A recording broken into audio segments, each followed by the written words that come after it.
Jakovui Kalilį 0 baudos taškų per 49 ir 25 sekundės dalis.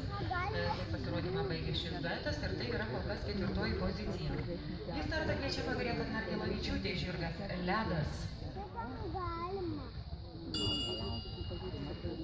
Taigi nuo įdėjų Lūžis, leidžiantis pradėti pasirodymą Gretai ir žirgui Ledas.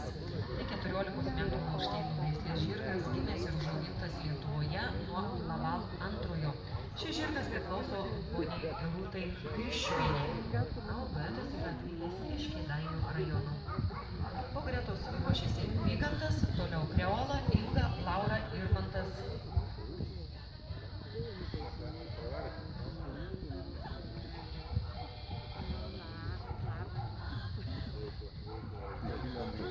Vladą varė, kurį pusė iškėti.